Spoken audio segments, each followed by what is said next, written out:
Cinema മേഖലയിലെ ഇപ്പോഴത്തെ പ്രധാന പ്രശ്നം നടൻ ഉണ്ണിമുകുന്ദനും വിപിൻ കുമാർ എന്ന അദ്ദേഹത്തിന്റെ മുൻ മാനേജറാണെന്ന് പറയപ്പെടുന്ന വ്യക്തിയും തമ്മിലുള്ള തർക്കമാണ്.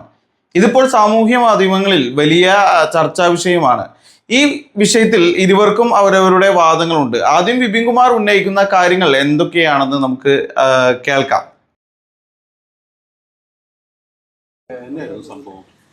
അല്ല, ഉണ്ണിമുകുന്ദൻ എന്നെ മർദ്ദിച്ചു. ഇന്ന് രാവിലെ എന്നെ വിളിച്ചിട്ട് ഞാൻ താമസിച്ച സ്ഥലത്ത് നിന്ന് താഴോട്ട് പാർക്കിങ്ങിലേക്ക് ഇറങ്ങി വരാൻ പറഞ്ഞിട്ട് മർദ്ദിക്കുകയായിരുന്നു, അസഭ്യമൊക്കെ പറഞ്ഞ്. അപ്പോൾ ഞാൻ പരാതി കൊടുത്തിട്ടുണ്ട്. പിന്നെ കൂടുതൽ കാര്യങ്ങൾ ശേഷം ഞാൻ അറിയിക്കാം. പരാതി കൊടുത്തിട്ടുണ്ട് ഞാൻ.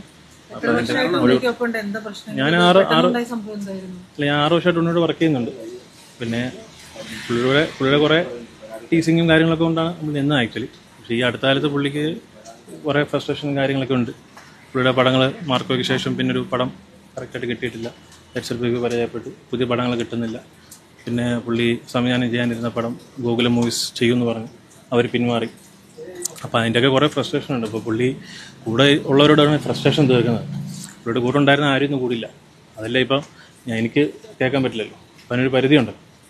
അപ്പോൾ അത് മാത്രമല്ല, ഇപ്പോൾ റീസെൻ്റായിട്ട് പറഞ്ഞാൽ ഇപ്പം നരിവട്ടം എന്ന് പറഞ്ഞ പടം ഇറങ്ങി. ഞാനൊരു പ്രൊമോഷൻ കൺസൾട്ടൻ്റാണ്. ഞാൻ ഒരുപാട് സിനിമയ്ക്ക് ചെയ്യുന്നതാണ്. 18 വർഷമായിട്ട് ഇൻഡസ്ട്രിയോളാണ്. ഞാൻ മറ്റു പടങ്ങൾക്കും മറ്റു താരങ്ങളുടെയൊക്കെ PR ചെയ്യുന്നതാണ്.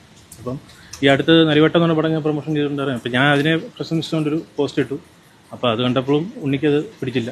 പുള്ളി ഞാൻ അന്ന് രാത്രി വിളിച്ച് പറഞ്ഞു, ഈ മാനേജർ പരിപാടി വേണ്ടെന്ന് പറഞ്ഞു. നമ്മൾ ഓക്കെ പറഞ്ഞു.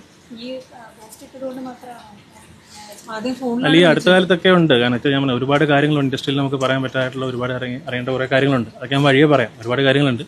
അപ്പോൾ ടോവിനോ തോമസ് അഭിനയിച്ച നരിവേട്ട എന്ന സിനിമയെ താൻ പ്രശംസിച്ചത് ഉണ്ണിമുകുന്ദനെ പ്രകോപിച്ചു. ഇതിന്റെ പേരിൽ ഉണ്ണിമുകുന്ദൻ താൻ താമസിക്കുന്ന സ്ഥലത്ത് നിന്ന് പാർക്കിംഗ് ഏരിയയിലേക്ക് വിളിച്ചു വരുത്തി അവിടെ വെച്ച് മർദ്ദിക്കുകയും ഭീഷണിപ്പെടുത്തുകയും ചെയ്തു. കൂടാതെ മാർക്കോ എന്ന സിനിമയ്ക്ക് ശേഷം അവസരങ്ങൾ കുറഞ്ഞതിലുള്ള നിരാശ ഉണ്ണിമുകുന്ദന് ഉണ്ടായിരുന്നെന്നും അത് തന്നോടും മറ്റ് ജീവനക്കാരോടും മോശമായി പെരുമാറാൻ കാരണമായി എന്നും വിപിൻ ആരോപിക്കുന്നുണ്ട്.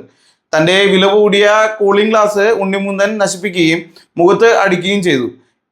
മുഖത്തടിക്കുകയും ചെയ്തു എന്നും വിപിൻ തന്റെ പരാതിയിൽ പറയുന്നുണ്ട്. ഈ വിഷയത്തിൽ വിപിൻ കുമാർ പോലീസിൽ കേസ് ഫയൽ ചെയ്തിട്ടുണ്ട്. ഇനി ഉണ്ണിമുകുന്ദൻ ഈ വിഷയത്തിൽ തന്റെ ഭാഗം എങ്ങനെ വിശദീകരിക്കുന്നുവെന്ന് നോക്കാം. ഉണ്ണിമുകുന്ദൻ തന്റെ സോഷ്യൽ മീഡിയ പോസ്റ്റിലൂടെ പ്രതികരിച്ചതനുസരിച്ച് 2018 തന്റെ ആദ്യ സിനിമയുടെ നിർമ്മാണ സമയത്താണ് വിപിൻ തന്നെ പരിചയപ്പെട്ടത്. വിപിനെ താൻ ഔദ്യോഗികമായി പേഴ്സണൽ മാനേജറായി നിയമിച്ചിട്ടില്ല. മാർക്കോ സിനിമയുടെ കാര്യത്തിൽ ഒബ്സിക്യൂറ എന്റർടൈൻമെന്റ്സിലെ ജീവനക്കാരുമായി വിപിൻ പ്രശ്നമുണ്ടാക്കിയത് സിനിമയ്ക്ക് ദോഷകരമായി. വിപിൻ തനിക്ക് സിനിമയുടെ മുഴുവൻ ക്രെഡിറ്റും വേണമെന്ന് ആവശ്യപ്പെട്ടു. തന്റെ ജോലിയെ പ്രതികൂലമായി ബാധിക്കുന്ന പല കാര്യങ്ങളും വിപിൻ കാരണമാണ് സംഭവിച്ചത്. പല സിനിമാ പ്രവർത്തകരും വിപിനെ കുറിച്ച് പരാതി പറഞ്ഞിട്ടുണ്ട്. വിപിൻ ഒരു സഹപ്രവർത്തകൻ എന്ന നിലയിൽ ക്ഷമിക്കാനാവാത്ത കാര്യങ്ങൾ ചെയ്തു. നേരിട്ട് സംസാരിച്ചപ്പോൾ വിപിൻ കാര്യങ്ങൾ നിശ്ചയിച്ചു, പിന്നീട് മാപ്പ് പറഞ്ഞു. തന്റെ ഡിജിറ്റൽ വിവരങ്ങൾ കൈവശമുണ്ടായിരുന്ന വിപിനോട് രേഖാമൂലം ക്ഷമാപണം ആവശ്യപ്പെട്ടെങ്കിലും ലഭിച്ചില്ല. പകരം തനിക്കെതിരെ തെറ്റായ ആരോപണങ്ങൾ പ്രചരിപ്പിക്കുകയാണ് ചെയ്തത്. താൻ വിപിനെ ശാരീരികമായി ആക്രമിച്ചിട്ടില്ലെന്നും വിപിൻ പറയുന്നതെല്ലാം കളവാണെന്നുമാണ് ഉണ്ണിമുകുന്ദൻ ഈ പോസ്റ്റിൽ പറയുന്നത്. വിപിൻ തെറ്റായ നേട്ടങ്ങൾക്ക് വേണ്ടി തന്നെ ഭീഷണിപ്പെടുത്തുകയാണെന്നും ഉണ്ണി ആരോപിക്കുന്നു. ഇരുവരുടെയും വാദങ്ങൾ വ്യത്യസ്തമാണ്. ഈ വിഷയത്തിൽ ആരാണ് സത്യം പറയുന്നതെന്ന് ഇപ്പോൾ ഉറപ്പിച്ച് പറയാൻ സാധിക്കില്ല. എങ്കിലും സോഷ്യൽ മീഡിയ രാജാക്കന്മാരെ നിങ്ങൾ ഒരിക്കലും വിശ്വസിക്കരുത്.